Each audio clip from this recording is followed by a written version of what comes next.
엘리어트 이동이라고 좀 많이 들어보셨죠? 보통은 하락이 나오든 상승이 나오게 되든 상승 3파에 하락 3파라고 얘기를 해요. 물론 그게 무조건 다 100% 맞아 들어가진 않지만 확률적으로 봤을 때 그 부분이 굉장히 신빙성이 있는 부분이기 때문에. 자, 그럼 HTS 상에서 어떻게 피보나치를 그을 수 있는지 한번 살펴보도록 하겠습니다. 네, 반갑습니다. AP투자연구소의 이호수 전문가입니다. 반갑습니다. 매일 오전 8시 30분부터 10시까지 진행되는 저희 김용재 소장님의 방송을 보다 보면 최근 엘리어트 파동에 대해서 간단하게 언급하신 적이 있으셨어요. 자, 근데 우리 주린이분들 엘리어트 파동 들어만 봤지 이게 무슨 내용인지 모르시는 분들이 굉장히 많을 것 같아서 오늘 이렇게 인사를 드리게 되었습니다. 오늘은 그래서 엘리어트 파동과 피보나치에 대해서 좀 살펴보도록 할 텐데, 실상 이 내용들은 파고들면 파고들수록 굉장히 다양하고 복잡한 내용들이 많아요. 각각 뭐 책을 한 권씩 쓸 수도 있을 정도로. 자, 엘리어트 파동이란 뭐냐? 결국 핵심은 주가의 변동은 상승 5파와 하락 3파로 끝없이 순환된다는 게 핵심이에요. 20세기 초 엘리엇이란 분이 발견한 이 파동 이론인데, 보시면은 상승 5파, 1파, 2파, 3파, 4파, 5파, 그리고 하락 파동 A파, B파, C파가 끊임없이 이어진다는 거죠. 그래서 작은 그림으로도 살펴봤을 때 이렇게 결국 1파, 2파, 3파, 4파, 5파와 A파, B파, C파가 하나의 파동으로서 작용이 되면서 주가가 끝없이 순환한다 라는 이 맹점을 가지고 있습니다. 그래서 추세와 동일한 방향의 파동을 충격파라고 하고요. 추세를 거스르는 파동을 조정파라고 합니다. 그럼 상승 파동 속 1파, 3파, 5파는 충격파일 거고 2파와 4파는 조정파, 이렇게 생각을 할 수 있겠죠. 이 퍼센테이지별로 조정폭과 상승폭을 계산을 하기도 하는데, 이는 피보나치와 함께 좀 말씀을 드리도록 하겠습니다. 이 엘리어트 파동에는 불변의 법칙이라는 게 있어요. 불변의 법칙. 자, 첫 번째, 1파 시작 출발점을 2파가 하회할 수 없다는 점이에요. 1파 시작의 출발점을 2파가 하회할 수 없다. 즉 1파의 저점보다는 2파의 저점이 높아야 한다. 두 번째, 4파는 1파의 고점을 하회할 수 없다. 4파의 저점은 1파의 고점을 하회할 수 없다. 즉 4파의 저점이 더 높아야 된다는 뜻이겠죠. 다음, 5파는 1파와 길이가 같거나 가장 짧다. 5파는 상승의 마지막 파동이에요. 그래서 거래량이 3파만큼 많이 붙지도 않고 이제 차익 매물들이 출회되기도 합니다. 그래서 5파는 1파와 길이가 같거나 가장 짧다. 그리고 우리가 함께 생각을 해볼 수 있는 게 3파는 상승 파동 속 제일 짧을 수 없다는 내용이에요. 3파는 통상적으로 거래량도 가장 많이 붙고요. 이 추세가 가장 긴 게 일반적입니다.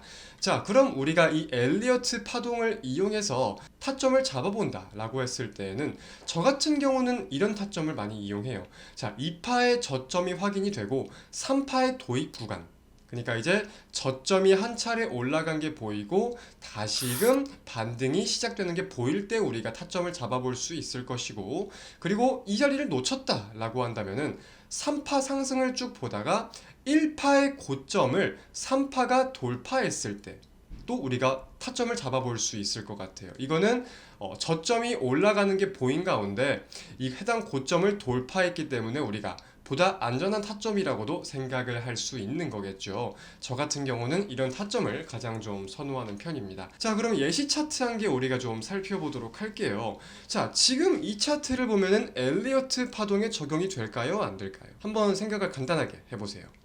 이 차트는 엘리어트 파동에 적용될 수가 없어요. 왜?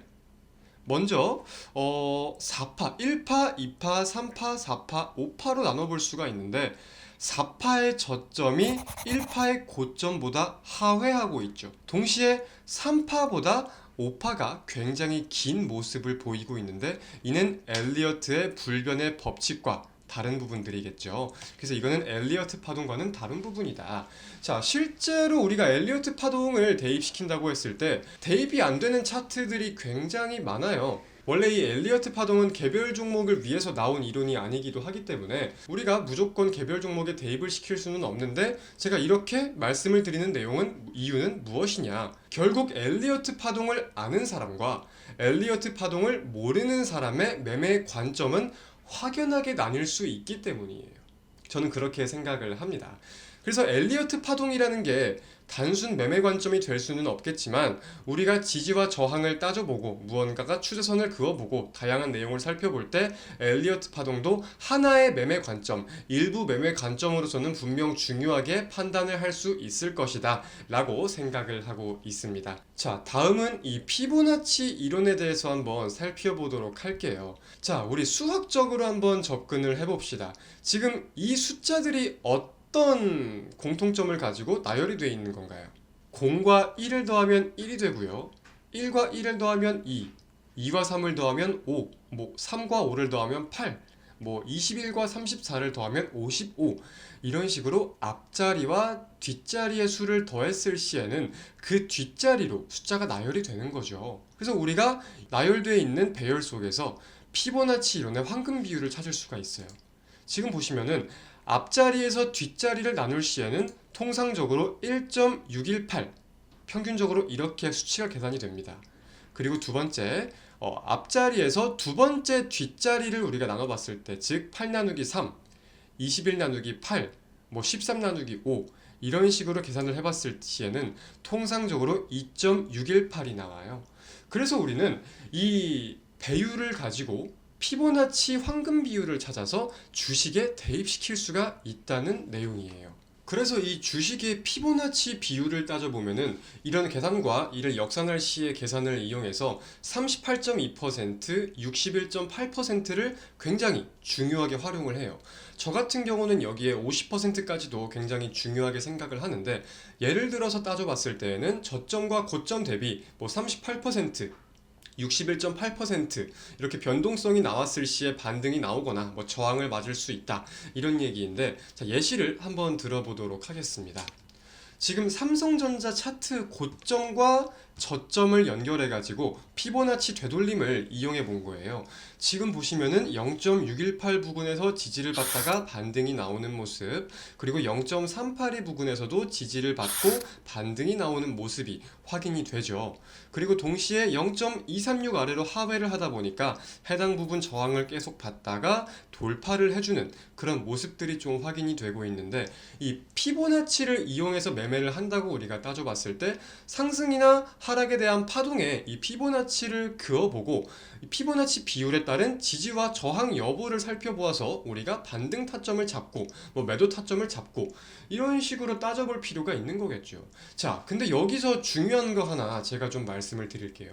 아까도 좀 말씀을 드렸는데, 엘리어트도 그렇고 피보나치도 그렇고 원래 개별 종목에 잘 들어맞지는 않을 수 있어요. 이는 지수, 원자재, 선물 등에서 유용하게 쓰이는 방법이긴 하나, 우리가 매매를 할 때 그래서 이게 무조건적인 관점이 될 수는 없다. 하지만 아까도 말씀드렸듯 이를 아는 사람과 모르는 사람의 매매 관점은 분명히 차이가 있을 것이다 라고 저 같은 경우는 생각을 하고 있습니다.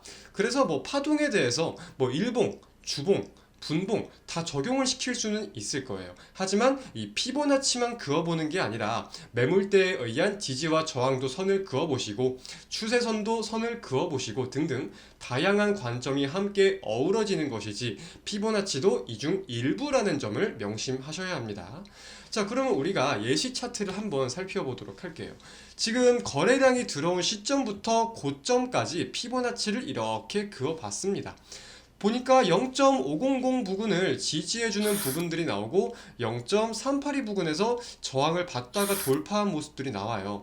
그래서 보시면은 지금 다시 이 0.382 부근 지지에 대해서 우리가 좀 확인을 해야 되는 상황인 것 같은데, 자, 382 부근 지지에서 반등이 확인된다면 우리가 매매 관점을 가지고 진입할 수 있는 이런 관점들을 살펴볼 수가 있는 거겠죠. 그래서 이런 차트는 급등 이후에 눌림에서 우리가 한번 잡아보자, 지지 여부를 보고 잡아보자 라는 관점으로 피보나치를 그어볼 수 있는 거겠고, 이 피보나치를 긋는 거는 사람마다 차이가 있을 수는 있어요. 그래서 통상적으로는 이 거래량이 유입된 시점부터 고점까지 파동의 선을 그어가지고 피보나치를 그어보는 연습, 그리고 이 파동이 길다면은 그 파동 안에서도 세부하게 그어보는 연습 등 다양한 연습을 해보시길 바랍니다. 자, 그럼 HTS 상에서 어떻게 피보나치를 그을 수 있는지 한번 살펴보도록 하겠습니다. 차트 툴바에서 차트 툴 편집을 들어가셔서 여기서 분석 도구를 들어가시면은 피보나치 조정대가 이렇게 있습니다. 피보나치 조정대를 넣어주시면은 차트 툴바에 넣어주셔서 적용하면은 완성이 되겠죠. 피보나치 조정대를 클릭을 해서 뭐 거래량이 들어온 시점부터 고점까지 이렇게 선을 긋는다고 하면은 그 황금비에 맞춰서 피보나치 되돌림이 그어진다 라는 점 말씀드리면서 오늘 영상 마치도록 하겠습니다. 언제나 AP투자연구소 시청자 그리고 구독자분들을 위해 노력하는 이호수 전문가가 되겠습니다. 감사합니다.